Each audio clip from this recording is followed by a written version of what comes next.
Saudi আরবে চলছে DJ party. ফিলিস্তিনিদের নিয়ে এই কেমন রসিকতা সৌদির, বিস্তারিত জানাচ্ছেন শেখ ফরিদ।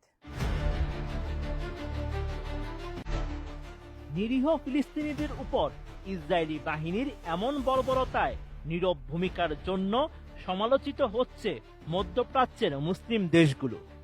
বাংলাদেশ সহ বিশ্বের বিভিন্ন দেশে যখন ফিলিস্তিনিদের পক্ষে বিক্ষোভ হচ্ছে, তখন আরব দেশগুলো চলছে নাচ গান আর আতশবাজির উৎসব। চলতি সপ্তাহে সৌদি আরবের আল উলার জাবাল আল ফিলে আয়োজন করা হয় ডিজে পার্টির। বিখ্যাত এলিফ্যান্ট রকের সামনে পাশ্চাত্য সুরে রাতভর নাচ গানে মেতেছেন তরুণ তরুণীরা, যা এরই মধ্যে সমালোচনার জন্ম দিয়েছে। সামাজিক মাধ্যমে ক্ষোভ প্রকাশ করেছেন নেটিজেনরা। এর আগে চলতি মাসেই উৎসবের আলোয় আলোকিত করা হয় কাতারের আকাশ। ইসরায়েলি বোমার আঘাতে যখন ফিলিস্তিন জ্বলছে, ঠিক তখন আতশবাজি প্রদর্শনে কোটি কোটি টাকা খরচ করে দেশটি।